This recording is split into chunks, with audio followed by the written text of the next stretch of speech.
The great happiness. बुद्धं शरणं गच्छामि। मनोपुब्बंगमा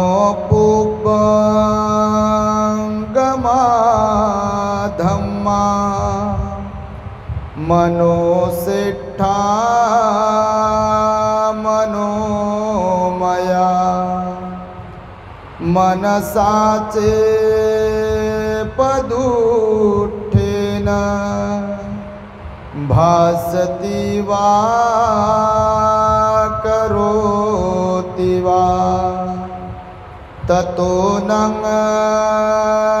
दुःखमन्वेति चक्रं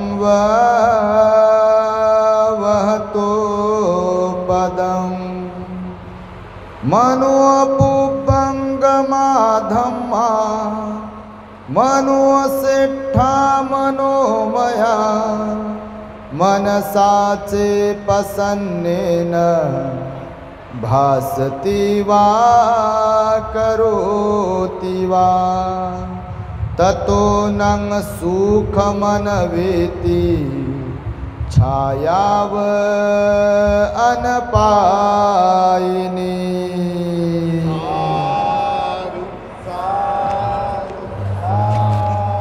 संपूर्ण विश्वाला ज्यांनी सुख शांती मानवता तथा दुःख मुक्तीचा आर्य संदेश दिला असे ते दुःख मुक्तीचे मार्गदाता दुःख मुक्त महामानव महान कारुणिक तथागत भगवान सम्यक संबुद्ध तथागतांनी आपल्या शुद्ध प्रज्ञेतून निर्मिलेला सद्धम्म आणि त्याच सद्धम्माचा गेली 2500 वर्षांपासून सातत्याने अहोरात्र प्रचार आणि प्रसार करणारा पूजनीय भिक्खू संघ या महान आणि सर्वश्रेष्ठ अशा त्रिरत्नांना प्रथमतः त्रिवार अभिवादन करतो, ज्यांच्या महान आणि असीम त्याग प्रभावामुळे आपल्याला जो हा अनमोल असा बुद्ध धम्म लाभला आणि ज्यांच्यामुळे आपल्याला हे एवढे मोठे वैभव प्राप्त झाले असे महान युग प्रवर्तक भारतीय राज्यघटनेचे शिल्पकार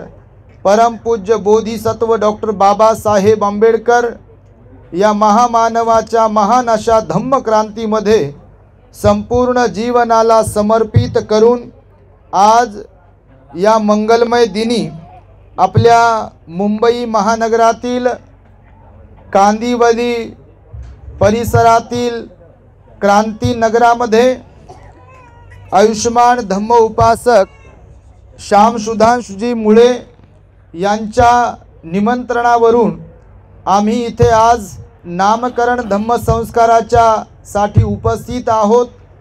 आयुष्यमती धम्म उपासिका सरिताताई आणि अंकुश या दोघा उभयंतांच्या बाळाचं नाव आज अनित्य असं ठेवण्यात आलेलं आहे आणि त्या अनित्यच्यासाठी त्याच्या संपूर्ण परिवारासाठी आणि आपण विविध वस्त्यांमधून दूरदूरवरून मुंबई नगरातून इथे उपस्थित आहात, तेव्हा तुम्हा सर्वांच्यासाठी सुद्धा ही धम्मदेसना होत आहे। तेव्हा धम्म मंचावरती माझ्या समवेत उपस्थित असलेले पूजनीय भिक्खू आदिचित्तोजी, त्याचबरोबर पूजनीय भंते संघपालजी, संपूर्ण मुळे परिवार आणि आपल्या क्रांतीनगरातील कांदिवली येथील मला वाटतं उल्हासनगर ठाणे विक्रोळी येथून सुद्धा दिव्यांग श्रद्धावान उपासक उपासिका आलेले आहेत। बोरीवलीवरून आमच्या चव्हाणताई आणि त्यांचा संपूर्ण परिवार आहे। काही जण तुम्ही परिचित आहात, काहींची नावं माहिती आहे। चेंबूरवरून पण परिवार आलेला आहे, दोघेही उभयंता आलेले आहेत। अनेक ठिकाणावरून तुम्ही इथे आलेला आहात, तेव्हा सर्वप्रथम तुम्हा सर्वांच्या प्रती मंगल मैत्री व्यक्त करतो, सर्वांच्या प्रती सद्भावना व्यक्त करतो आणि आपणा सर्वांच्या दुःख मुक्तीकरिता 2600 वर्षांपूर्वी तथागत भगवान बुद्धांद्वारा शिकविलेल्या धम्मोपदेशास प्रारंभ करतो। आपण सर्वांनी शांत एकाग्र आणि श्रद्धायुक्त चित्ताद्वारे या अनमोल बुद्धवाणीला आपल्या हित सुखाकरिता श्रवण करावे, ग्रहण करावे।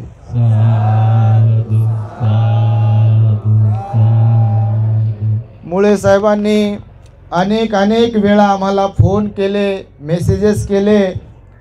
यापूर्वी आम्ही डेट सांगितली पण होती आणि त्या डेटची संपूर्ण तयारी पण सुरू होती, पण मध्येच आमची तब्येत जरा बिघडली होती आणि त्यामुळे त्या कार्यक्रमाला ठरलेल्या डेटला आम्ही येऊ शकलो नाही. पण यांची श्रद्धा एवढी अगाध आहे, निर्मळ आहे, स्थिर आहे की त्यांची प्रांजळ इच्छा होती की भंतेजी आमच्या बाळाच्या नामकरणाला आले पाहिजे. आता घरी बोलता बोलता म्हणाले, हा लग्नाला जरी आला असता तर नाव तेव्हा ठेवलं असतं, तुम्हालाच बोलवलं असतं, असे पुढे साहेब बोलले बघा. तर ती त्यांची श्रद्धा असते. भगवंताच्या काळातही असे श्रद्धावान उपासक होते, आजही असे उपासक आहेत, उद्याही असे उपासक राहतील की ज्यांची बुद्ध धम्म संघावर श्रद्धा आहे. खरं तर नामकरणाचा हा कौटुंबिक कार्यक्रम होता, छोटेखानी कार्यक्रम होता. पण जेव्हा आम्ही स्टेटसला ठेवलं कांदिवलीमध्ये क्रांतीनगरात येणार आहोत आणि यांचा मोबाईल नंबर दिला, तर जसाही स्टेटसला ठेवल्या यांना फोन सुरू झाले प्रत्येकाचे. मग छोटा कार्यक्रमाचा मोठा झाला आणि मोठ्याचा पुन्हा या गल्लीमध्ये कार्यक्रम निर्माण झाला आणि पाहता पाहता एवढी तुडुंब गर्दी झाली आहे. तेव्हा तुम्हा सर्वांना ही सुवर्ण संधी ज्यांच्यामुळे लाभली आहे अशा श्यामसुधांशी मुळे साहेबांसाठी, त्यांच्या संपूर्ण परिवारासाठी आपण टाळ्यांच्या गजरांमध्ये त्यांचे स्वागत करावे. बाळाचं नाव अनित्य ठेवलं आहे बघा. मला अचानकपणे सांगितलं, मला वाटलं बा माझ्यासाठीच सरप्राईज असेल काहीतरी म्हणून सांगत नसतील. तर आता लोक ते सरप्राईज पण ठेवतात. आता नामकरण म्हणजे सरप्राईजच असते सर्वांच्यासाठी, कारण वेळेवर सांगितल्या जाते. आणि मला इथे बसलोय, ती माता पिता आणि परिवार इथे बसला, तोपर्यंत मला माहिती नव्हतं की मला डिक्लेअर करायचं आहे, म्हणजे माझ्या मनातलं नाव.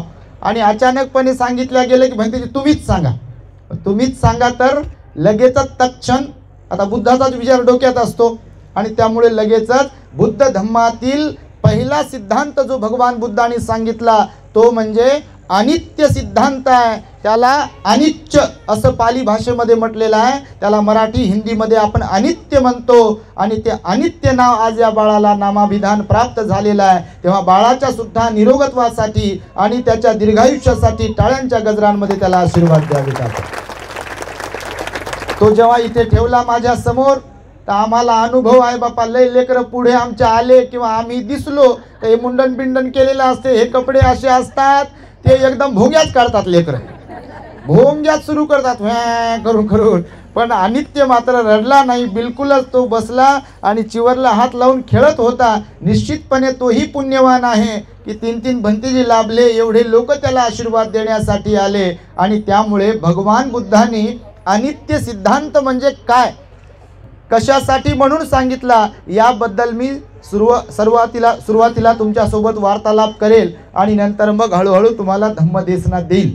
तर अनित्य का नाव ठेवलं आहे किंवा अनित्य शब्दाचा काय अर्थ आहे हे पण समजलं पाहिजे. नाही तर नावं बापा लय मोठमोठे असतात, टीव्या पाहू पाहू तर लय नावं ठेवतात आजकाल. कोणत्या मालिकेतलं नाव, कोणत्या पोराला बारीक विचारलं घरी जाऊन, बाळा तुझं नाव काय, तर ते टीव्हीतलंच नाव सांगते कोणतं तरी.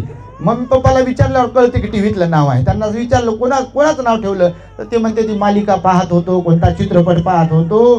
चित्रपटाचा मालिकांचा टीव्हीचा लय प्रभाव लोकांवरती बापा. तुम्ही तर मायानगरीत राहणारे आहात, तुमच्या बाजूलाच फिल्म सिटी आहे, त्यामुळे तो काही विषयच नाही आहे.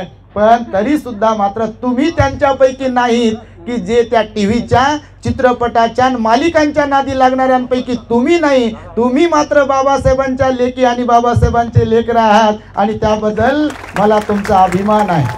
नाही तर या मुंबईमध्ये कोणाला वेळ आहे ऑड डेला, आज कोणवार आहे, मंगळवारी कुणाला वेळ मिळते हो, रविवारी तरी मिळेल पण मंगळवारी कुणाला वेळ मिळते. तर मंगळवार असून देखील तुम्ही एवढी मोठी इथे गर्दी केली आहे. निश्चितपणे तुमच्यामध्ये बुद्ध धम्म संघाच्या प्रति श्रद्धा आहे. तर भगवान बुद्ध म्हणाले बघा, ही सृष्टी, हे विश्व, हा संसार आणि ही 3.5 हाताची काया, जे म्हणून आपल्याला डोळ्याने दिसते, कानाने ऐकायला येते, स्पर्शाने जाणवते, किंवा स्थूल म्हणून जे काही आहे, सूक्ष्म म्हणून जे काही आहे, किंवा मोठं जे काही आहे, आपण जे आहोत हे सर्वच काही अनित्य आहे म्हणाले भगवान. या निसर्गाचा एक नियम आहे जो कधी बदलू शकत नाही.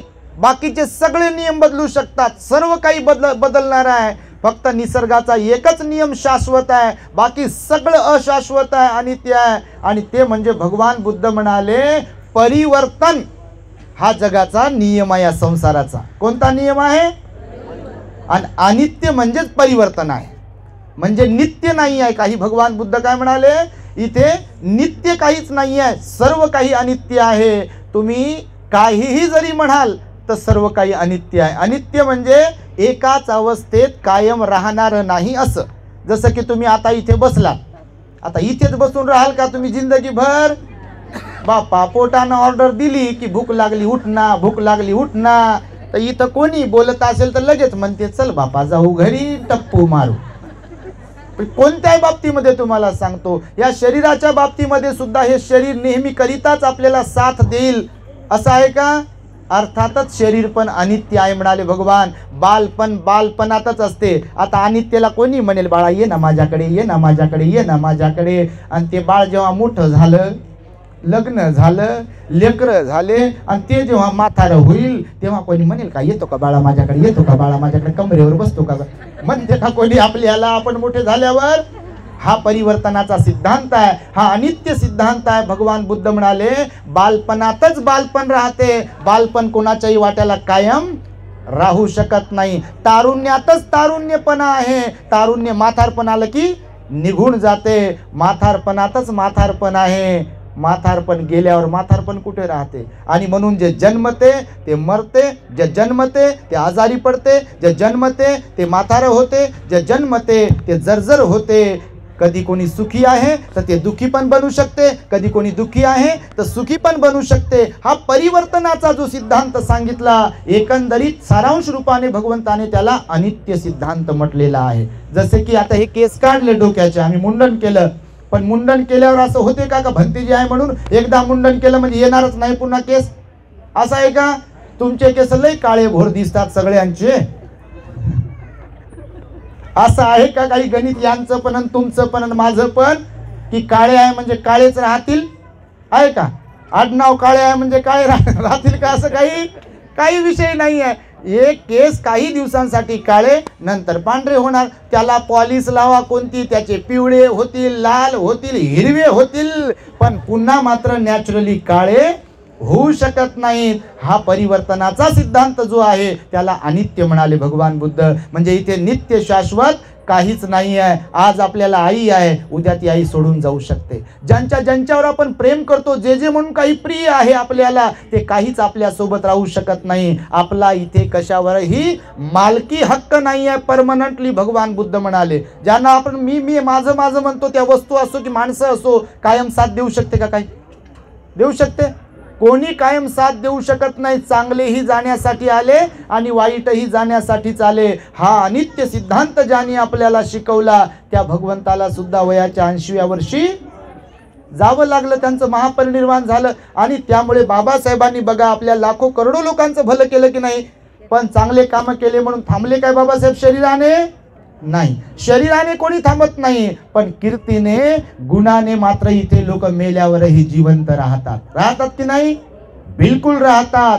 गुणवत्ता जर असेल, गुण जर चांगले असतील तर सर्व लोक नाव घेतील, त्या इतिहासामध्ये जमा होतात, त्यांच्यापासून प्रेरणा घेतात. आपण जे स्वतःचेच कधी झाले नाही, ज्यांना जीवनाचा अर्थच कळाला नाही, जे कधी दुसऱ्याच्या सुखदुःखामध्ये धावून गेले नाही, तर ते गेल्यावर लोक म्हणतील का अर उगेच गेले हो, असं म्हणेल का कोणी? हा बरं झालं म्हणतील गेले.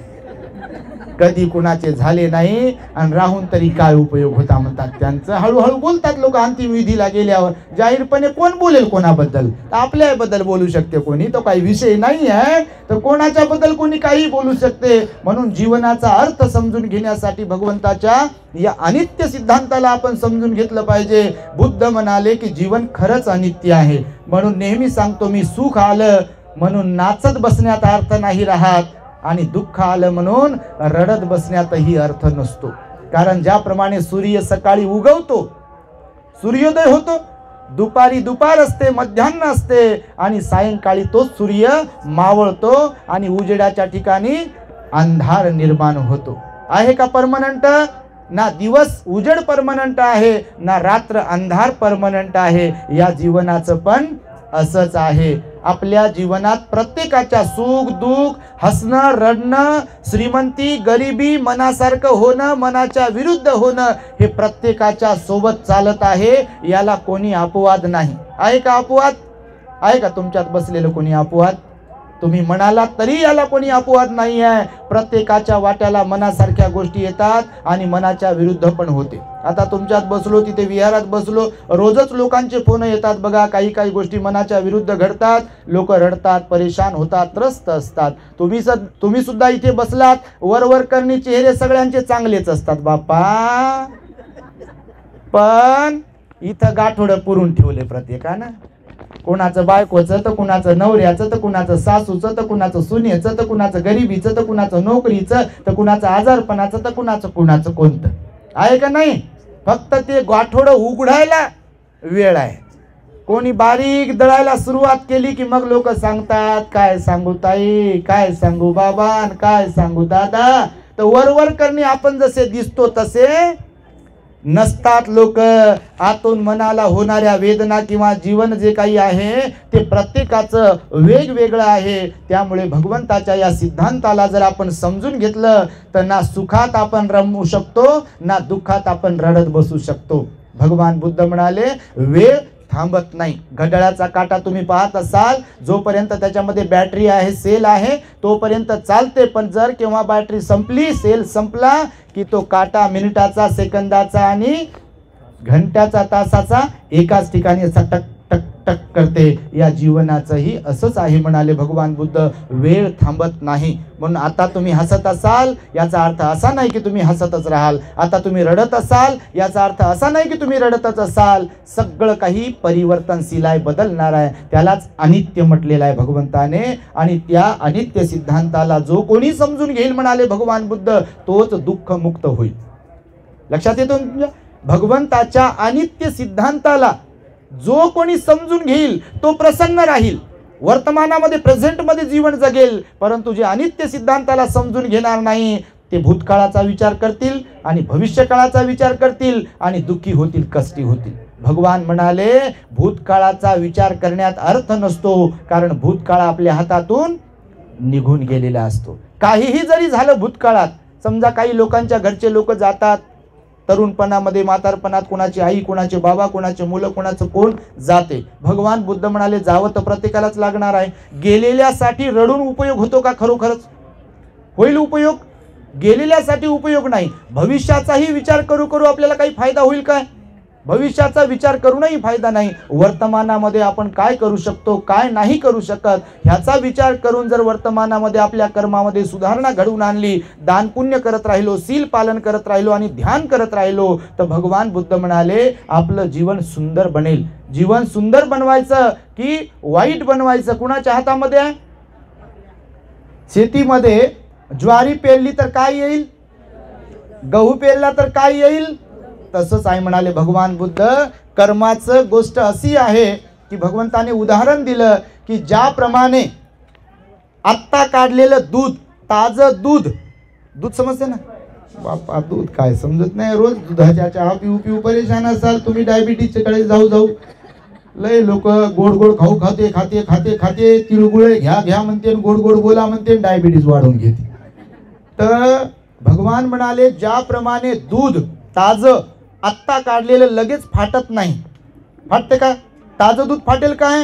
ताजं दूध फाटत नाही. भगवान म्हणाले, ज्याप्रमाणे ताजं दूध लगेच फाटत नाही, खराब होत नाही, आणि धगधगती आग असेल, काल लावलेली आग असेल, उद्या सकाळी जर पाहिलं तर मोठमोठे लाकडं जर जाळले असतील तर वरतून आपल्याला राख दिसते, पण आतून मात्र ती अशी धुपत असते, जळत असते. कर्माचा विपाक असाच असतो म्हणाले भगवान बुद्ध.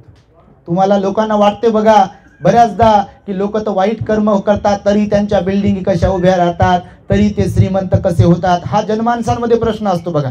भगवान बुद्ध म्हणाले, हे जे वर्तमानातील जीवन आहे हे दोन कर्मांवरती चालते. एक तर पूर्व कर्मावरती चालते आणि वर्तमान कर्मावरती सुद्धा चालते. भगवंताचा कर्म सिद्धांत म्हणजे तिकडे जो सांगितला जातो तसा कर्म सिद्धांत नाही आहे. भगवान बुद्ध म्हणाले, पूर्वीच्या काही कर्मांमध्ये तुम्ही बदलही करू शकता, पण तशा प्रकारचे अधिष्ठान तुमच्याकडे असायला पाहिजे, तशा प्रकारे तुमच्या मनोप्रवृत्तीला तुम्ही तयार करता आलं पाहिजे. नाही तर भगवंत म्हणाले जे जे कोणी पाप कर्म अकुशल कर्म करत राहतील तर ज्याप्रमाणे दूध लगेच फाटत नाही परंतु दूध फाटू शकते की नाही. उघड्यावर जर ठेवलं, त्याच्यामध्ये लिंबू जर पिळलं किंवा तसंच 2-3 दिवस जर ठेवलं तर दूध फाटते. अगदी आपल्या कर्माचं गणित असंच आहे म्हणाले भगवान बुद्ध. कर्माचा भोग लगेच भोगायला मिळत नाही प्रत्येकाला, पण जेव्हा भोगायला मिळेल तेव्हा मात्र नो ऑप्शन, पळता भुई कमी असते म्हणाले भगवान. म्हणून हे जीवन जगताना विचारपूर्वक या वाणीला वापरलं पाहिजे, विचारपूर्वक मनाचा स्वभाव बदलला पाहिजे आणि विचारपूर्वक या शरीराने कर्म केलं पाहिजे. अन्यथा आपण मरणधर्मी असल्या कारणाने आपला भरोसा नसतो आणि म्हणून अकुशल कर्म करत असेल तर आताही दुःखी आणि उद्याही दुःखी आणि कालही दुःखी असतो आपण. म्हणून अनित्य सिद्धांताला तुम्ही समजून घ्यावं असा माझ्या सांगण्याचा हेतू आहे. दुसरा सिद्धांत त्याला लावूनच भगवंताने सांगितला तो म्हणजे अनात्म. कोणता सिद्धांत? अनात्म सिद्धांत. आता हे जरा गहन आहे पण आपल्या अनित्यचं नावच ठेवलं त्याच्यामुळे हे मी घेत आहे. जरा हे पचायला जरा जड आहे पण खरं तर हेच समजलं तरच दुःखमुक्ती आहे. हे समजलं तरच दुःखी आहे ना. बघा तुम्ही पटाचार्याकडे कोणतं दुःख नव्हतं. मी नेहमी सांगतोय, तुम्ही या पटाचार ऐकली असेल आपल्या दी ग्रेट हॅपीनेस चॅनलवरून.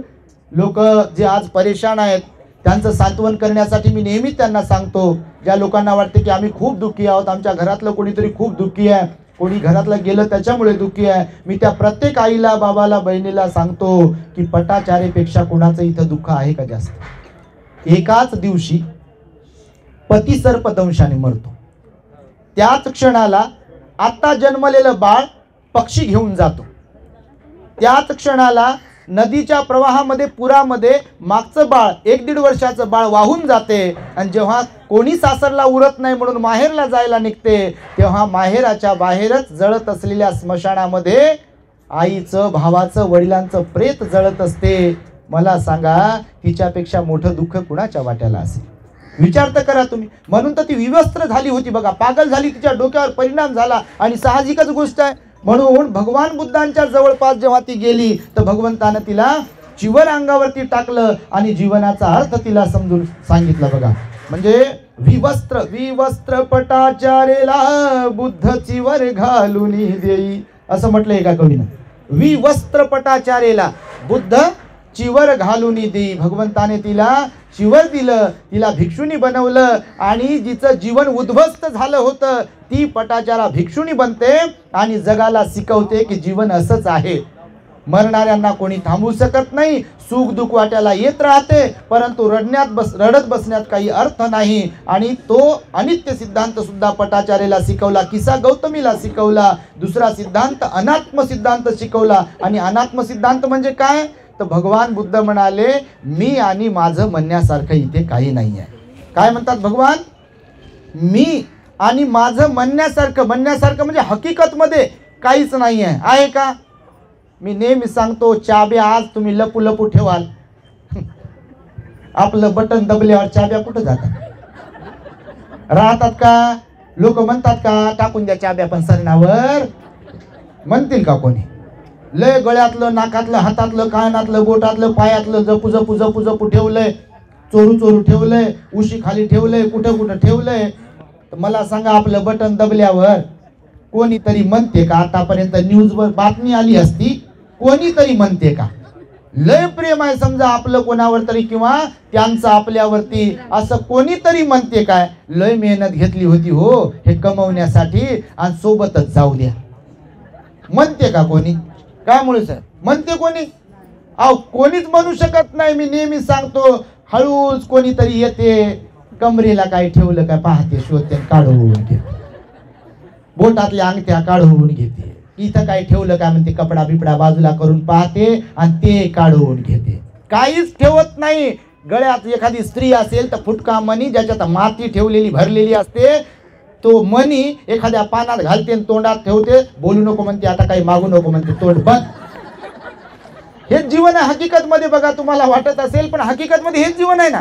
लोकांचं प्रेम भगवान बुद्ध म्हणाले कशावर आहे तर धन दौलत संपत्तीवरच प्रेम आहे. खरं तर तुमच्या लेकरांचाही तुम्हाला कोणाकोणाला अनुभव येत असेल, जोपर्यंत मांस आहे तोपर्यंतच वास आहे. तुम्ही तुमच्या लेकरांना काही जोपर्यंत देता घेता तोपर्यंत मम्मी सारखी मम्मी नाही म्हणते, माझ्या पप्पा सारखे पप्पा नाही म्हणते. बहीण जर काही देत असेल तर माझ्या बहिणीसारखी बहीण नाही म्हणते. भाऊ जोपर्यंत काय काय देते तोपर्यंत भावासारखं कोणी नाही म्हणते.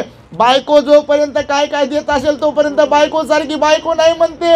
नवरा जोपर्यंत काय काय देते तोपर्यंत नवऱ्यासारखा कोणी नाही म्हणते.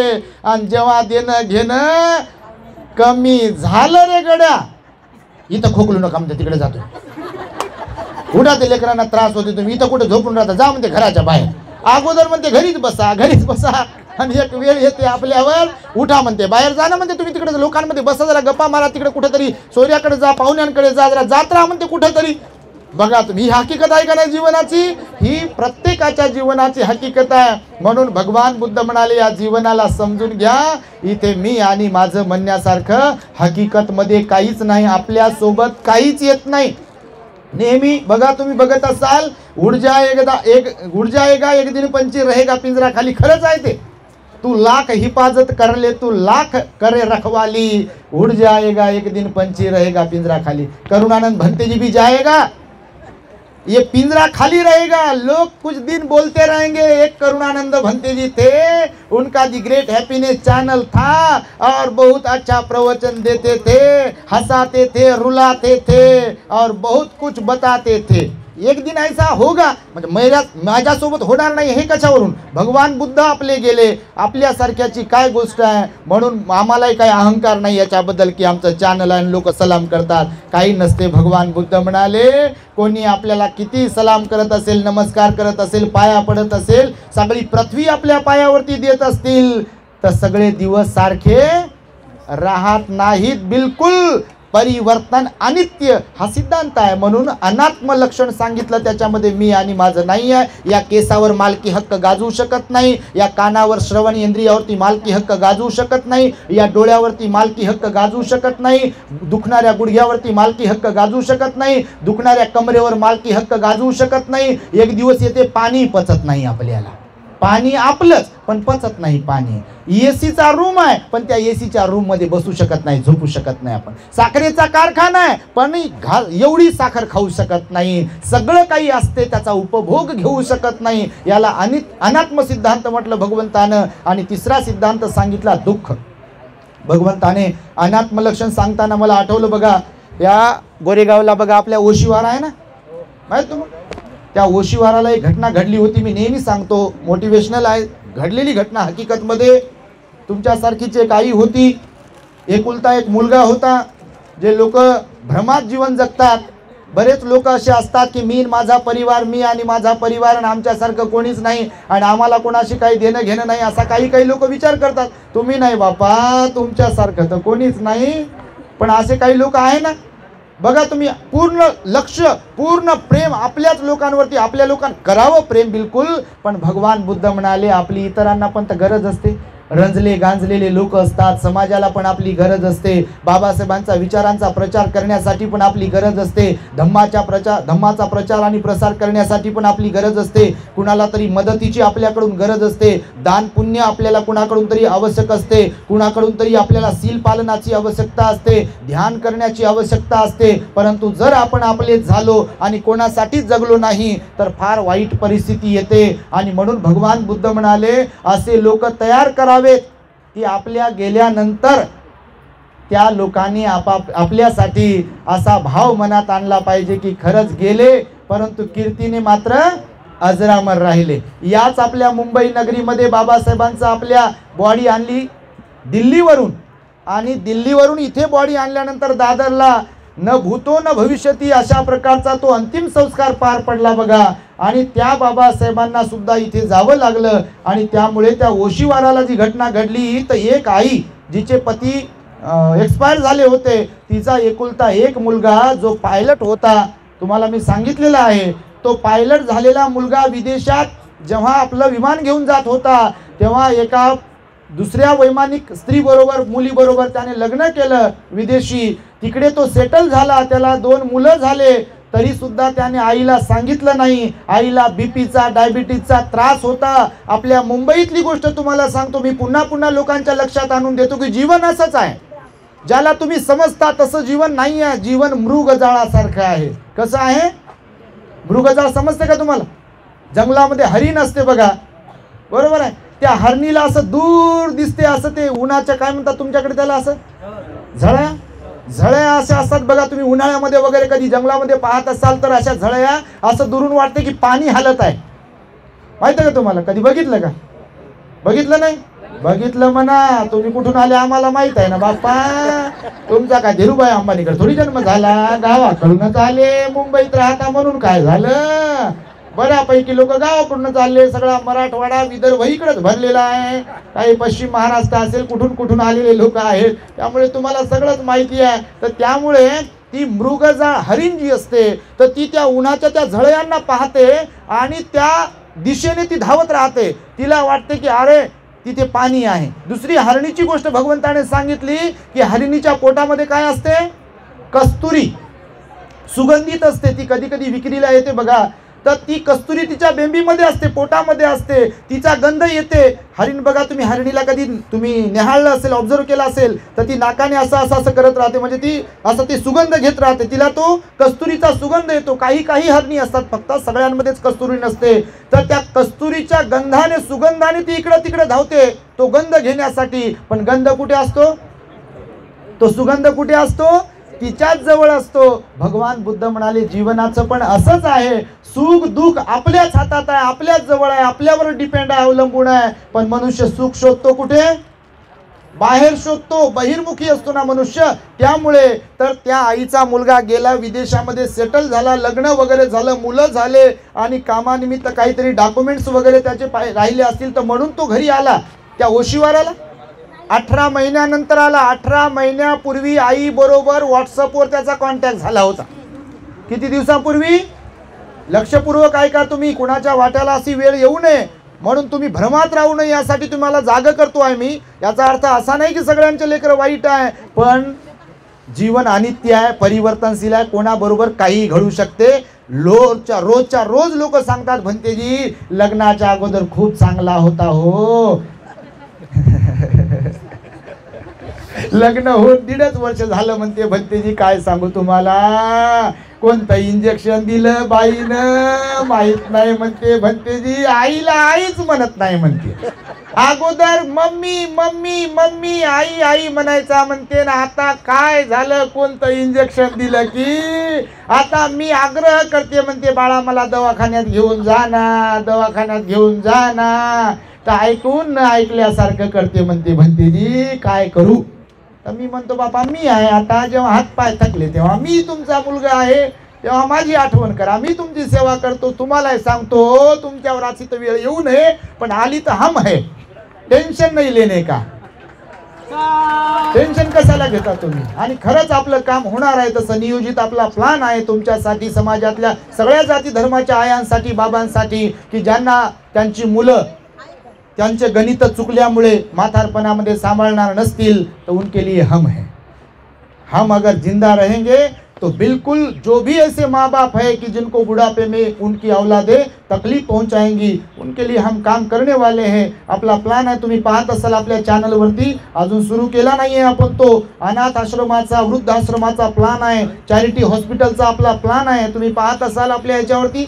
आणि त्यामुळे लोकांच्याच सहकार्यातून तो आपण निर्माण करणार आहोत. तर त्या आईची गोष्ट तुम्हाला सांगताना हे मध्ये मध्ये आठवते म्हणून मी सांगतो. तो मुलगा आला 18 महिन्यानंतर. त्याने डोरबेल वाजवली. मुंबईतली घटना तुम्हाला सांगतो आहे मी.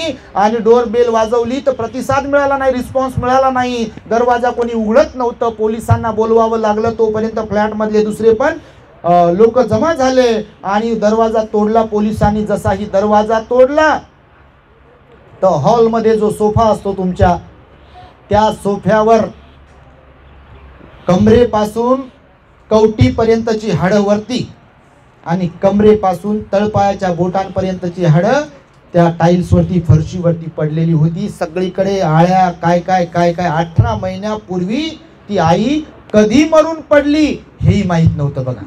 ही जीवनाची हकीकत आहे.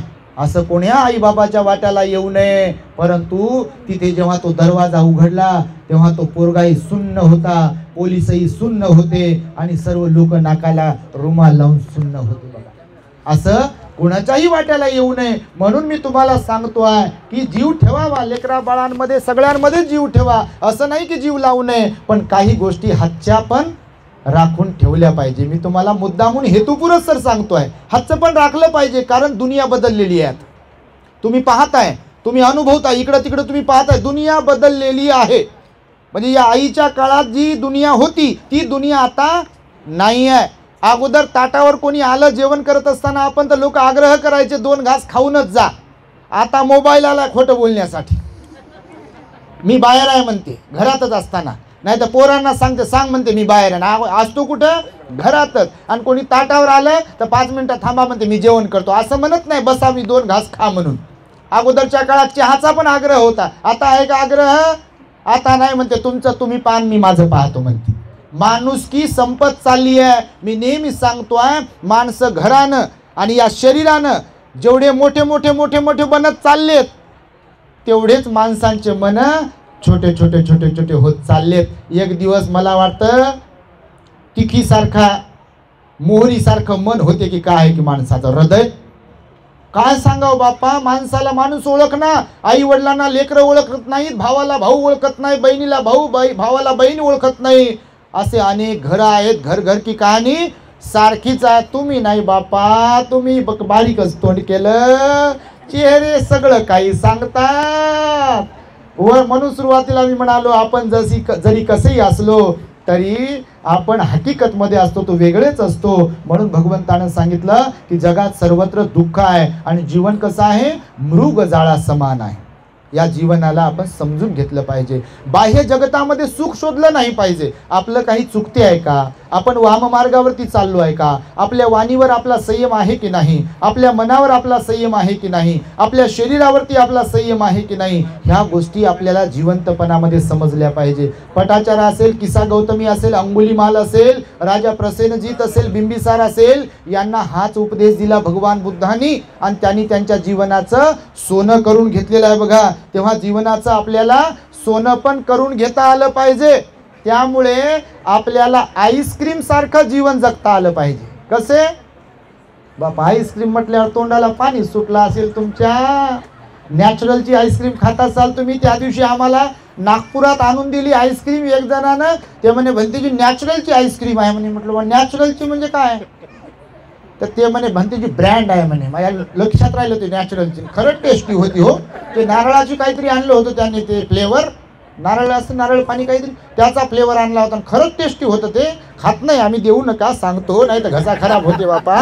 थंड म्हणून तर पाणी पित नाही. पाणी थंड पिणं सोडून दिलं कारण बोलावं लागते, प्रवचन द्यावे लागतात. तर गणित असं आहे की आईस्क्रीम सारखं. आईस्क्रीमची काय खासियत असते माहिती आहे का? खाता असाल तुम्ही, पण खासियत कोणाकोणाला माहिती आहे आईस्क्रीमची?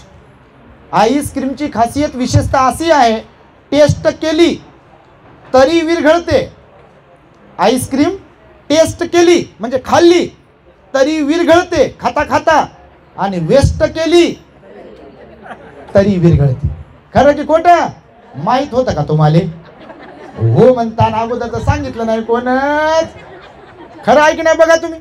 आईस्क्रीम आपल्या हातात आली, त्या फ्रीजर मधून काढून हातात दिली की अशी जरी धरली आपण अशीच, तर लोक काय म्हणतात आईस्क्रीम पुढे आल्यावर अगोदर आईस्क्रीम खाऊन टाक रे, विरघळून जाईल बाळा, आईस्क्रीम खाऊन टाक विरघळून जाईल. म्हणजे नाही खाली, टेस्ट केली तरी विरघळते आणि वेस्ट गेली तरी विरघळते. या 3.5 हाताच्या कायेचं असंच आहे. तुम्ही याला चांगल्या कामात गुंतवलं तर पुण्य होते, विरघळते तर असंही आहे ना. वाईट कामात गुंतवलं तरी विरघळते आणि चांगल्या कामात गुंतवलं तरी विरघळते. फरक मात्र एवढाच आहे की आईस्क्रीम टेस्ट केली की पोटाला बरं वाटते आणि वेस्ट गेली की डोक्याला त्रास होते, नाही का? विरघळून गेली म्हणते काय करावं. या जीवनाचं पण असंच आहे. सरते शेवटी पश्चातापाचे अश्रू गाळणारे 99.99% लोक असतात. माहिती आहे तुम्हाला? पश्चातापाचे अश्रू गाळतात भरपूर लोक. चुकलं म्हणतात गणित माझं, राहून गेलं म्हणतात, मी भरोसा ठेवला म्हणतात यांच्यावर, असं केलं तसं केलं. मनुष्य प्राणी असा आहे की मोठा झाला की बालपण विसरते, लग्न झाले की मायबाप विसरते, लेकरं झाले की भाऊ बहिणीला विसरते की नाही, श्रीमंत झाला की गरिबी विसरते, आणि म्हातारपण आलं की जेवढं जेवढं विसरलेलं आहे त्या सगळ्यांची आठवण करते का नाही? होच म्हणता बाप्पा, दुसऱ्याकडे पाहून. खरंच आहे हे. बघा तुम्ही, गरिबी आली श्रीमंती आली की गरिबी विसरतात लोक. तुमच्यात मुंबईत राहणारे लोक, आता आम्ही पाहतो ना, आम्ही पण मुंबईत येतो जातो राहतो, असं काही नाही. गरिबाकडे जातो, श्रीमंताकडेही जातो, पण बरेच लोक श्रीमंत बनलेले, तुम्ही नाही बापा, पण बरेच लोक ॲटिट्यूड निर्माण करून घेतलेली असतात बघा. त्यांना वाटते बस मीच धीरूभाई अंबानी आहे. आता काय जीवनाचं आहे बरं, म्हणजे आज आपण असलो, सुंदर असलो म्हणजे श्रीमंत झालो म्हणजे काय विशेष आहे त्याच्यामध्ये? आपणच श्रीमंत असतो काय? आपणच सुंदर असतो काय? आपणच हुशार असतो का? ज्ञानीवंत असतो काय? असा काही विषय नाही आहे. आपल्यापेक्षा वरचढ शेरा सव्वासेर कितीतरी लोक या जगतामध्ये असतात, पण आपण आपल्या धुंदीमध्ये असतो आणि आपल्याला वाटते माझ्यासारखं कोणीच नाही. मी नेहमी सांगतो, जसं नदीच्या किनाऱ्यावर काही झाडं असतात आणि नदीच्या मधोमध माती रेती जमा होऊन टेकडं होते आणि त्या टेकड्यावर उगवलेलं गवत असते. नदीला पूर येते, नदीला जेव्हा जेव्हा पूर येते ते नदीच्या मधोमध टेकडं झालेलं त्याच्यावर जे गवत उगवलेलं असते ते असं झुकते खाली. पूर येते, पूर त्याच्यावरून जाते, पूर ओसरला की गवत असं डोलते मस्त पुन्हा हवेने. हे किनाऱ्यावरचे जे झाड आहेत असेच ॲटिट्यूड वाले. कौन क्या करता है, मेरे जैसा कोई नहीं. कौन क्या करता है, मेरे जैसा कोई नहीं. मेरे बेटे जैसा कोई किसी का बेटा नहीं. मेरे घर जैसा किसी का घर नहीं. मेरे टीवी जैसा किसी का टीवी नहीं. ढेकळाचं ज्ञान नसते काही काही लोकांना. बिना कामाची फुशारकी मारतात काही काही लोक, दाखवतात बघा ॲटिट्यूड रिकामा. ते झाडं असतात की नाही असे सरळच, कोण क्या करता है, कोण क्या करता है. ते नदीतलं गवत असं झुकते, पूर ओसरला की असं डोलते पुन्हा हवेनं. हे किनाऱ्यावरचे झाडं तसेच. काय करते पूर पाहू, काय करते पूर पाहू. पाण्या एवढी ताकद कशातच नाही, अग्नी एवढी ताकद कशातच नाही, हवे एवढी ताकद कशातच नाही. मनुष्य कितीही जरी बुद्धिमान असला तरी तो हवेसमोर, पाण्यासमोर आणि अग्नीसमोर काहीच करू शकत नाही. करू शकेल काही? काहीच करू शकत नाही. या पूर्ण जगतामध्ये दर दिवशी हवेमुळे, पाण्यामुळे आणि अग्नीमुळे कितीतरी जीव मृत्युमुखी पडतात, कितीतरी जीव मृत्युमुखी पडतात. आणि त्यामुळे भगवान बुद्धाने सांगितलेलं आहे बघा की जीवन हे आईस, म्हणजे भगवंताने सांगितलं नाही, भगवंतानं अनित्य सांगितलं, तर जीवन खरंच आईस्क्रीम सारखं आहे. आणि त्या आईस्क्रीम सारख्या जीवनाला आपण गोड बनवलं पाहिजे, गोड बनवता आलं पाहिजे. नाही तर बस आएगा सो जाएगा, राजा रंक फकीर असं म्हटलेलं आहे. आएगा सो जाएगा, जो कोणी येईल तो जात राहील. आणि त्यामुळे अशा काही गोष्टींना आपण मनावर घेतलं पाहिजे, ज्या धम्माच्या गोष्टी आहेत, ज्या आचरणाच्या गोष्टी आहेत, ज्या महापुरुषांनी सांगितलेल्या गोष्टी आहेत. नाही तर करता करता जे जे करत आलो तेच ते करत राहिलो, परिवर्तन जर घडून आणलं नाही जीवनामध्ये तर जीवन वायाला जाते. आता यांनी आपल्या मुळे साहेबांनी आम्हाला इथे बोलवलं नसतं तर तुम्ही एवढे आले नसतात. म्हणजे भिक्षू संघाला जर बोलवलं नसतं, सुवर्ण संधी त्यांनी दिली की नाही. आता तुम्ही जरी कोणत्याही टेन्शनमध्ये असलात इथं येण्याच्या अगोदर, तर आता जरा बरं वाटत आहे तुम्हाला. पाहाचे येऊन कळते ना सगळं काही. आता प्रसन्नता वाटत आहे, कारण आपली जागा दाखवून दिली. भगवंताची वाणी अशी आहे की आपली जागा आपल्याला दाखवून देते. त्या झाडासारखं दुसरा तिसरा पूर येते, अगोदर थोडी थोडी माती वाहून घेऊन जाते, आणि एकदा महापूर आला की सगळं झाड होत्याचं नव्हतं होते. आणि त्याच्यामुळे जीवनामध्ये आपण आपली किंमत ओळखली पाहिजे, स्वतःला ओळखलं पाहिजे आणि स्वतःला चांगलं बनवलं पाहिजे. तुम्ही स्वतःला जर वडीलधाऱ्यांनी चांगलं बनवलं तर या पिढ्या चांगल्या बनतील, मुलं चांगले बनतील, मुलं ऑटोमॅटिक चांगली बनतील. काय तुम्ही मुंबईत राहता, तुम्ही आजूबाजूला इकडे तिकडे पाहत असाल, अत्यंत वाईट परिस्थिती आहे बघा. सगळीकडून लेकरांना, पोरांना, पोरींना बिघडवण्याचे कार्यक्रम लावलेले आहेत सगळीकडून, बरोबर की नाही. बघा तुम्ही इकडे तिकडे सगळा कार्यक्रम जो आहे आपल्या देशामध्ये तर पोरांना पोरींना बिघडवण्याचा कार्यक्रम आहे. कशावरही पाबंदी नाही आहे, म्हणून कधी कधी मायबापाला वडीलधाऱ्यांनाच खाली पाहावं लागतं. एवढी वाईट परिस्थिती आपल्या देशामध्ये निर्माण होत आहे बघा. आणि त्यामुळे भगवंताने सांगितलं की हे जीवन सावधतापूर्वक सतर्क राहून अलर्ट राहून चांगल्या कामामध्ये आणलं पाहिजे. त्यासाठी विहारात गेलो पाहिजे. बुद्धाचा विचार आपल्या घरामध्ये जतन करून ठेवला पाहिजे, त्याचं पालन केलं पाहिजे. एकदा असंच बघा, दोन अंध पती पत्नी होते. सांगू का दृष्टांत? एक अंध पती पत्नी होते. विचार जर बदलले नाही तर पिढ्यानपिढ्या कशा बर्बाद होतात त्याचं एक उदाहरण तुम्हाला सांगतो. घरातले वडीलधारे लोक जर बदलले नाही, चांगले बनवलं नाही त्यांनी स्वतःला, तर त्यांच्या घरात जन्माला येणाऱ्या पिढ्यानपिढ्या बर्बाद होतात. त्याच त्या याच्यामध्ये राहतात. तर अंध पती पत्नी होते दोन. तर दोघे अंध असल्यामुळे भीक मागून उदरनिर्वाह करायचे. आपल्याकडे बघा भीक मागतात लोक काही काही उदरनिर्वाह करण्यासाठी, तर ते भीक मागून आपला उदरनिर्वाह करायचे.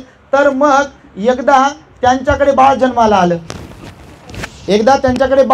आलं. आता दोघे पती पत्नी अंध होते, पण जे बाळ जन्माला आलं ते मात्र अंध नव्हतं, ते डोळस होतं.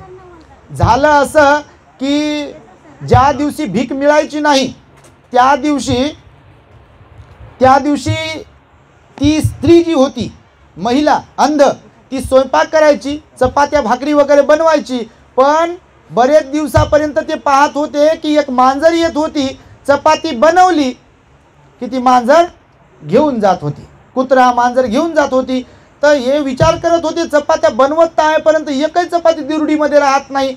नंतर मग त्या मांजरीचं डोकं यांच्या हातातला लागलं आणि यांना लक्षात आलं की मांजर ती भाकर चपाती खात आहे. मग तो जो अंधपती होता तर त्याने विचार केला की मी एक दांडा घेऊन दरवाजात बसतो जेव्हा बायको स्वयंपाक करायला बसेल. आता तोही अंधा आणि बायकोही अंधी. तर बरोबर बायको स्वयंपाक करत असायची तेव्हा हा माणूस दांडा घेऊन आपल्या दरवाजावर असा मारायचा, टन टन टन टन.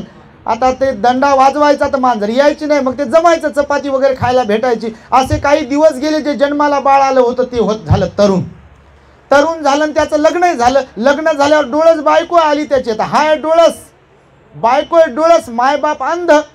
मग आता सासूबाईचं चुलीजवळचं काम संपलं, सुनबाईची बदली झाली. तिथं बापा बदल्या होतात, हे पण माझ्या आयांनी लक्षात ठेवावं. ज्या आया त्रास देत असतील त्यांनी, आणि सुनांनाही सांगतो त्यांनी लक्षात ठेवावं. अब की बार तुम्हारी सरकार है, बट ये सरकार कायम नहीं रहेगी. सरकार जाएगी और आप भी सरकार से बाहर हो जाओगे और राज करने वाले दूसरे आएंगे, तब तुम्हारी बारी आएगी. त्यामुळे आपल्यावर तशी वेळ येऊ नये यासाठी सावधगिरी सासूने बाळगावी आणि सुनेने बाळगावी. नाही तर या आंधळ्याच्या गोष्टीसारखं होते बघा. तर सुनबाई आली, सुनबाई डोळस होती, लेकही डोळस होता. सुनबाई स्वयंपाकाला बसली की तिचा तो नवरा डोळस होता. तो दरवाजात बसायचा बापासारखा आणि तो दंडा घेऊन असा डन डन टन टन वाजवायचा. आता ही नवीन नवरी नवीन होती.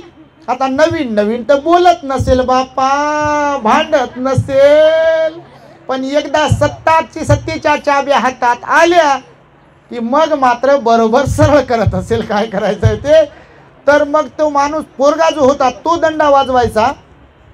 तर त्या पोरीनं पाहिलं, त्याच्या बायकोनं, एवढे दिवस झालं मी पाहतो, मी स्वयंपाक करायला बसल्यावर बरोबर त्याच वेळेला माझा नवरा या दारामध्ये बसून दंडा असा कशासाठी वाजवत असेल. तर सुरुवातीला तिला बोलावं वाटायचं नाही, विचारावं वाटायचं नाही. आपण विचारलं तर पुन्हा काहीतरी वाटेल म्हणून. तर एक दिवस तिनं विचारलं बा काही दिवसानंतर, हे काय सुरू आहे म्हणे तुमचं? मी जेव्हा स्वयंपाकाला बसते तेव्हा तुम्ही दंडा हातात घेता आणि दरवाजावर वाजवता. तर तो म्हणे की हे माझ्या वडिलाकडून परंपरागत मला संस्कार मिळालेला आहे. तर ते म्हणे काऊ? ते म्हणे का बरं? तर ते म्हणे माझे आई बाबा होते अंध आहेत आणि ते स्वयंपाक करायला बसल्यावर कुत्रा मांजर त्या दुरडीतली भाकरी चपाती घेऊन जाऊ नये म्हणून ते दंडा वाजवायचे. तर बायको म्हणे त्याची, ते तरी म्हणे बा डोळ्यानं खरंच अंध होते, पण तुम्ही तर म्हणे बुद्धीनं अंध दिसता म्हणे मले. तर त्यांना डोळे नव्हते म्हणून ठीक आहे बा, ते त्यांच्यासाठी युक्तिवाद बरोबर होता. पण तुम्हाला 2 डोळे, माझे 2 डोळे मिळून झाले 4 डोळे. चार चार डोळे असताना कोणती मांजर येईलच कशी आणि कोणता कुत्रा येईलच कसा, एवढी बुद्धी तुम्ही का नाही वापरावी, याच्याबद्दल मला तुमची कीव येते. आणि म्हणून तुम्हाला पण सांगतो, तुम्ही सुद्धा असे बुद्धीचे अंध बनू नका. आपली चाबी खोला, टूप पेटवत राहा वरची. आणि म्हणून ज्या रिकाम्या गोष्टी असतात, पिढ्यानपिढ्या चालत आलेल्या परंपरा असतात, रूढीवाद असते, अंधश्रद्धा बुवाबाजी असते, तर ते सासू करत होती माझी, पणजी करत होती, माझी आजी करत होती, आई करत होती, आणि मग मला करावं लागते. त्या दिवशी एक आई म्हणे, भंतेजी माझी सासूबाई गुरुवारचा उपवास धरायची म्हणे. तर मी म्हटलं मग, तर तुम्ही आता सांगितलं म्हणे प्रवचनातून बा लोक काही काही करतात, तर मी करत होते म्हणे गुरुवार. मला लोकांनी सांगितलं म्हणे की परंपरा जपली पाहिजे, तर म्हणून सासू गुरुवार धरायची तर मी गुरुवार धरायची. तर म्हटलं मग मी धरू काय आता. ती म्हणे भंतेजी तसं नाही, तर मी हे यासाठी सांगतो म्हणे तुम्हाला की मी धरत होते, पण जेव्हापासून तुमचे प्रवचन ऐकते तेव्हापासून मी गुरुवार सोडून दिल्या आणि आता उपोषित व्रत धारण करते म्हणे. तुम्हाला कळाली गोष्ट, मला काय सांगायचं ते. लय हुशार बाप्पा तुम्ही, तुमच्यासारखं हुशार तर कोणीच नाही. आणि त्यामुळे तुम्ही सुद्धा चालत आलेल्या रिकाम्या बिना कामाच्या काही रूढी परंपरा असतील की ज्यामध्ये काहीच नाही आहे, निरर्थक आहे, ते सोडून दिलं पाहिजे. आपला स्वभाव चांगला बनवला पाहिजे, आपण सिलवान असलो पाहिजे, गुणवान असलो पाहिजे, पंचशील दररोज पालन केलं पाहिजे. उपोषित 8 दिवसातून 1 दिवस पालन करत जा. रोज 8 दिवसातून एकदा काय होईना उपोषिताच्या दिवशी दान पुण्य करायला शिका. भोजनदान असो, चिवरदान असो, परिष्काराचं दान असो, कोणतंही दान असो. भगवंताने दान हा सद्गुण सांगितला, दान हा दागिना सांगितलेला आहे, आणि ते पण योग्य ठिकाणी दान दिलं तर पुण्य मिळते. बघा, दगडावर बीज पेरलं तर त्याचं फळ येत नाही, सुपीक जमिनीमध्ये जर पेरलं तरच त्याचं फळ मिळते. म्हणून भगवंताने हेही सांगितलं की दान तर दिलं पाहिजे, पण योग्य ठिकाणी दिलं पाहिजे, सिलवंतांना दिलं पाहिजे, गुणवंतांना दिलं पाहिजे, विनयधारींना दिलं पाहिजे, संघाला दिलं पाहिजे, त्याचं पुण्य होते. सील पालनही केलं पाहिजे आणि ध्यानही केलं पाहिजे. ध्यानाशिवाय बघा दुःखमुक्त कोणी होऊ शकत नाही. शेवटचा मुद्दा मी तुम्हाला सांगतो, भगवंताकडे जे कोणते दुःखी लोक येत होते त्या प्रत्येकाला भगवंतानी ध्यान शिकवलं, पण ध्यान समजूनही घेतलं पाहिजे. ध्यान आहे म्हणजे ध्यान म्हणजे काय, नाही तर केवळ डोळे लावून बसणं म्हणजे पण ध्यान नाही. डोळे तर बघायला लावते, माहिती आहे का ना तुम्हाला, डोळे बघायला लावते, खरंच लावते. कशासाठी? मासा पकडण्यासाठी. तर केवळ डोळे लावणे म्हणजे ध्यान नाही आहे. तर ध्यान आपल्याला समजलं पाहिजे. पहिली गोष्ट तर आनापानसती म्हणजे आपल्या श्वासावरती आपल्याला लक्ष केंद्रित करता आलं पाहिजे. डोळे बंद करून जरा शांत बसायला शिकलं पाहिजे. एवढा डोक्यात कचरा भरलेला आहे आजकाल लोकांच्या. तुमच्या मुंबईतल्या लोकांकडे तर एवढी धावपळ, सकाळी उठायचं, मरमर मरमर मरमर करायची, लोकलमध्ये लटकायचं, बसमध्ये लटकायचं, ट्रॅफिकमध्ये फसायचं. हे मेट्रो काढेल, अजून हवेतल्या कोणत्या ट्रेन काढतील, पण मेट्रोला आहे तेवढीच गर्दी आहे, लोकलला आहे तेवढीच गर्दी आहे, बेस्टला पण तेवढीच गर्दी आहे, रिक्षातही तेवढीच रांग आहे, आणि प्रत्येक ठिकाणी रस्त्यावरही तेवढ्याच गाड्या आहेत. सकाळी मुंबईकरांच्या नाकी 9 येतात ट्रॅफिकमध्ये, आणि सायंकाळी पण नाकी 9 येतात. आणि जसं ट्रॅफिकचं टेन्शन आहे रस्त्यावर, तसंच विचारांचं टेन्शन आहे प्रत्येकाच्या डोक्यावर. आणि त्यामुळे भगवंताने सांगितलं आपल्याला या जीवनामध्ये स्थिर बनता आलं पाहिजे, शांत बसता आलं पाहिजे, म्हणून स्वतःसाठी पण वेळ देता आला पाहिजे, आनंदी राहता आलं पाहिजे. आनंदाची चाबी आपल्याकडेच असते. कोणाकडे चाबी आनंदाची? जर ठरवलं तर आपण प्रसन्न राहू शकतो. आणि लोड घेत राहिलो तर जशी एखादी गाडी असते, मोटरसायकल समजा फॉर एक्झाम्पल, तर मोटरसायकलवर किती लोक बसू शकतात? 2 किंवा 3. पण समजा कोणा 10 लोक बसवले आणि 100 cc आहे ती, आणि चढावर लावली अशी पहाडावर चढायला, तर चढेल का गाडी? सगळं जागेवर संपून जाईल ना तिचं. तर आपल्या जास्त विचार केल्यामुळं, मी आता एक आईला समजून सांगत होतो माझ्या, की चांगलाही असो की वाईट असो, कोणताही विचार जास्त काळ त्याचा पुन्हा पुन्हा विचार करायचा नाही, लोड घ्यायचा नाही, एकाच विचारात जास्त वेळ राहायचं नाही. थोडंसं ध्यान करायचं, थोडंसं वाचन करायचं, विहारात जायचं, लोकांकडे जायचं, भंतेजीकडे जायचं, अधूनमधून पूजा परित्राण घ्यायचं, धम्मदेसना ऐकायची, चांगल्या लोकांमध्ये जायचं, कधी बुद्धगयला जायचं, कधी नागपूरला जायचं, कधी चैत्यभूमीला जायचं, कधी नॅशनल पार्कमध्ये जा, नॅशनल पार्कच्या पुढे पुढे गेले की कान्हेरी लेणीला जा, कधी अंधेरीच्या लेणीला जा, मंडपेश्वर लेणीला जा, कधी भरपूर लेण्या आहेत ना मुंबईमध्ये, भरपूर लेण्या आहेत, कधी एलिफंटा केव्जला जा, कधी भरपूर ठिकाणी काय काय आहे, CST कडे पण आहे. तर फिरत राहा. मी सांगतो तुम्हाला, एकाच विचारात राहिलं नाही पाहिजे, चार भिंतीच्या आत जिंदगी गेली नाही पाहिजे. दुनियेकडून शिकण्यासारखं खूप काही आहे. आलं लक्षात? जसं की माशी असते ना गावाकडे बघा, सांगितल्या जाते, माशी जशी या नाकातल्या पदार्थावर जर गेली तर ती तिथंच चिपकते बघा, चिपकते. त्याच्यात काय आपलंच आहे, त्याच्यात घाण वगैरेचा काही विषयच नाही, प्रत्येकाकडे आहे. उंदीराला मारण्याचे औषध, त्या दिवशी मी व्हिडिओ पाहिला बघा, एक लय डेंजर. उंदीराला मारण्यासाठी ते काहीतरी लिक्विड कोणतं तरी टाकतात, कशावर तरी, ते पॅडवर चिकट ते लिक्विडचं ठेवतात म्हणतात घरात. उंदीर गेला त्याच्यावर खाण्याचं काहीतरी ठेवतात, उंदीर जाते आणि त्याचे पाय चिपकतात आणि त्याच्यावरच ते मरते. तर आपल्या जीवनात विचारांचंही असंच होते. एकाच विचारात लोक राहतात, डोक्यावर त्याचा परिणाम होतो. मी आता आईला समजून सांगत होतो, कोणताही विचार असो, ना सुखाचा जास्त विचार करत राहा, ना दुःखाचा जास्त विचार करत राहा. सोडून द्यायला शिका. जीवनामध्ये गाठी मारून ठेवायच्या नसतात, कोणत्याच विचारांच्या गाठी मारायच्या नाही, एकाच विचारात राहायचं नाही. जरी भांडण होत असेल, वाद होत असेल, विवाद होत असेल, जे काही होत असेल तर त्याच्यामध्ये अडकून पडू नका, कारण वेळ बदलणारी असते, सारखीच राहत नाही. आणि म्हणून इथे आम्हाला आपल्या श्याम सुधांशू मुळे साहेबांनी बोलवलं, सरिताताई आणि अंकुश यांच्या बाळाच्या नावासाठी, नामकरणासाठी बोलवलं. सुंदर असं नाव ठेवलं बघा, अनित्य नाव. हे कधी मला वाटतं या मुंबईतही कोणाचं नाव नसेल अनित्य. आहे का कोणाचं तुमच्या कांदिवलीत तरी, ईस्टला वेस्टला ऐकलं का तुम्ही अनित्य?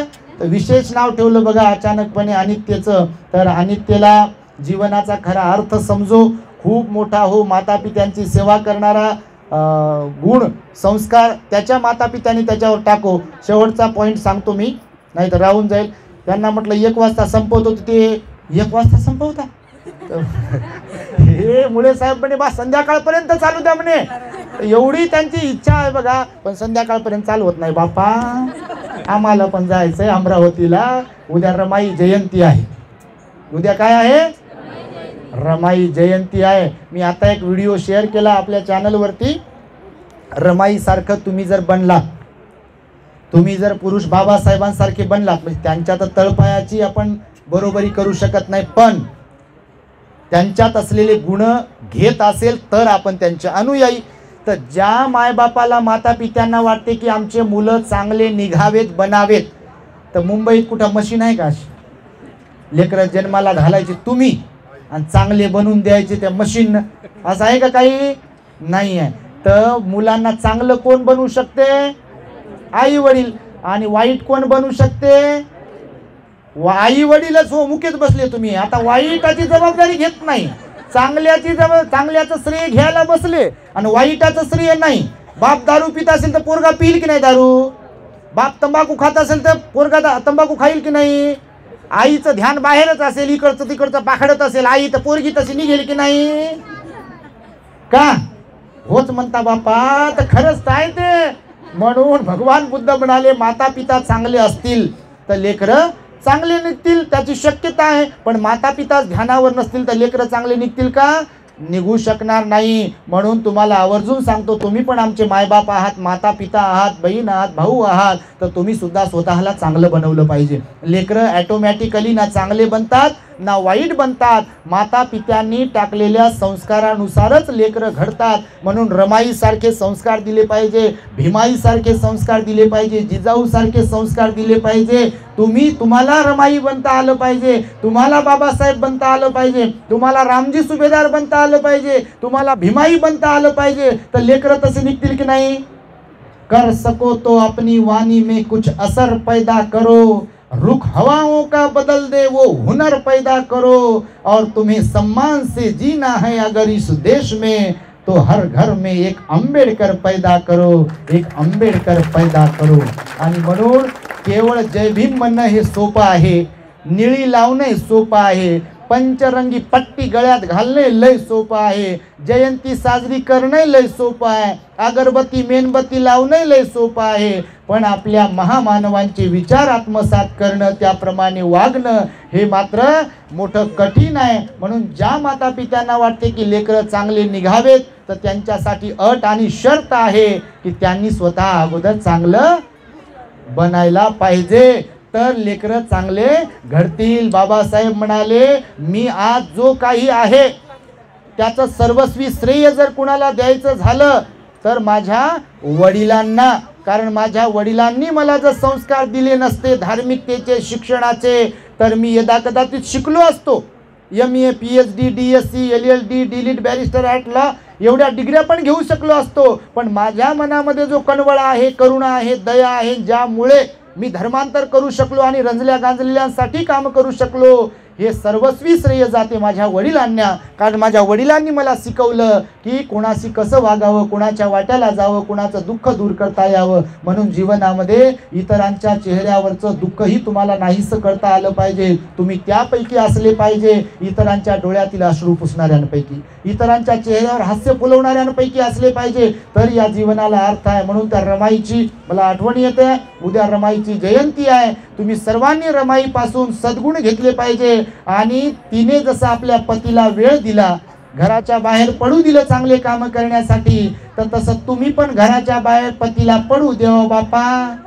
नाही नाही तर काही खरं नाही, तर तुम्हाला रमाई बनावं लागेल, तुम्हाला बाबासाहेब बनावं लागेल. निश्चितपणे अनित्यचं हे पुण्यकर्म आहे की त्याला ही पुण्यसंधी प्राप्त झाली आणि ही धम्मदेसना या कमी वयामध्ये ऐकायला मिळाली. मला वाटतं गर्भमंगलाच्या वेळेपासून आठवण करत होते आमची की भंतीजी यावेत, भंतीजीनं मंगल मैत्री करावी, प्रवचन द्यावं. पण आता मी सांगतो सगळ्यांकडेच काही जाऊ शकत नाही, आणि त्यासाठी म्हणूनच आपलं दी ग्रेट हॅपीनेस चॅनल काढलाय. तर आम्हाला इथे बोलावलं, हे सन्मान केला, भोजन शिवर आदी दान दिलं. तेव्हा मुळे परिवारासाठी विशेष मंगलमैत्री, अनित्यसाठी विशेष मंगलमैत्री व्यक्त करतो, तुम्हा सर्वांच्यासाठी मंगलमैत्री व्यक्त करतो आणि माझ्या शब्दांना मी इथे पूर्ण विराम देतो. भवतु सब मंगलम रखन्तु सब देवता सब बुद्धानुभावेन सदा सुखी भवन्तु ते. भवतु सब मंगलम रखन्तु सब देवता सब धम्मानुभावेन सदा सुखी भवन्तु ते. भवतु सब मंगलम रखन्तु सब देवता सब संघानुभावेन सदा सुखी भवन्तु ते.